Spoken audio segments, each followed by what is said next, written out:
ಒಮ್ಮೆ ಒಂದು ಸಣ್ಣ ಹಳ್ಳಿಯಲ್ಲಿ ರಮೇಶ್ ಎನ್ನುವ ರೈತ ವಾಸಿಸುತ್ತಿದ್ದ. ಅವನು ಬಡವ, ಆದರೆ ಕೆಲಸಕ್ಕೆ ಹೆದರದ ಒಬ್ಬ ಶ್ರಮಿಕ. ಬೆಳಗ್ಗೆ ಸೂರ್ಯೋದಯವಾಗುವ ಮುನ್ನವೇ ಹೊಲಕ್ಕೆ ಹೋಗಿ ದಿನವಿಡೀ ಕಷ್ಟಪಟ್ಟು ಕೆಲಸ ಮಾಡುತ್ತಿದ್ದ. ಹಳ್ಳಿಯ ಜನರೆಲ್ಲರೂ ರಮೇಶ್ನ ಪರಿಶ್ರಮವನ್ನು ನೋಡುತ್ತಾ, ಇಷ್ಟೊಂದು ದುಡಿಯುತ್ತೀಯಾ, ಆದರೆ ಫಲ ಸಿಗ್ತದೆಯೇ ಎಂದು ಕೇಳುತ್ತಿದ್ದರು. ಕೆಲವರು ಅವನನ್ನು ಹಾಸ್ಯ ಮಾಡುತ್ತಿದ್ದರು. ಅಷ್ಟು ದುಡಿದು ಏನು ಲಾಭ, ನಿನ್ನ ಹಾಳಾದ ಜಮೀನಿನಲ್ಲಿ ಫಲ ಸಿಗೋದೇ ಇಲ್ಲ, ಬಿಟ್ಟು ಬಿಡು, ಬೇರೆ ಕೆಲಸ ಮಾಡು ಎಂದು ಸಲಹೆ ನೀಡುತ್ತಿದ್ದರು. ಆದರೆ ರಮೇಶ್ ಅವರಿಗೆ ಗಮನ ಕೊಡದೆ ತನ್ನ ಶ್ರಮವನ್ನು ಮುಂದುವರಿಸಿದ.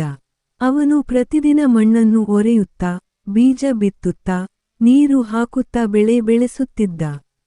ಅವನ ಮನಸ್ಸಿನಲ್ಲಿ ಒಂದೇ ಮಾತು ಇತ್ತು, ಶ್ರಮ ಎಂದಿಗೂ ವ್ಯರ್ಥವಾಗುವುದಿಲ್ಲ. ಕೆಲ ತಿಂಗಳ ನಂತರ ಮಳೆ ಸರಿಯಾಗಿ ಬಿದ್ದು ಅವನ ಹೊಲದಲ್ಲಿ ಹಸುರಾಗಿ ಬೆಳೆ ಬೆಳೆಯಿತು. ಹೊಲವು ಹಳ್ಳಿಯಲ್ಲೇ ಅತ್ಯಂತ ಚೆನ್ನಾಗಿ ಕಂಡಿತು. ಬಂಗಾರದಂತೆ ಹೊಳೆಯುವ ಧಾನ್ಯವನ್ನು ನೋಡಿ ಎಲ್ಲರೂ ಆಶ್ಚರ್ಯಪಟ್ಟರು. ಹಿಂದೆ ಅವನನ್ನು ಹಾಸ್ಯ ಮಾಡಿದವರೇ ಈಗ ಬಂದು ಹೀಗೆಂದರು, ರಮೇಶ್, ನಿನ್ನ ಪರಿಶ್ರಮ ನಿಜವಾಗಿಯೂ ಫಲ ನೀಡಿದೆ. ನಾವು ನಿನ್ನಂಥ ಶ್ರಮಿಕರಾಗಬೇಕು.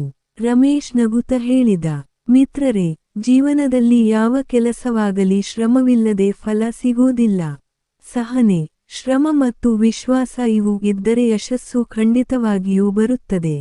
ಪಾಠ: ಶ್ರಮಿಸಿದವರಿಗೆ ಅದರ ಪ್ರತಿಫಲ ತಡವಾಗಿ ಸಿಕ್ಕರೂ ಖಂಡಿತವಾಗಿ ಸಿಗುತ್ತದೆ.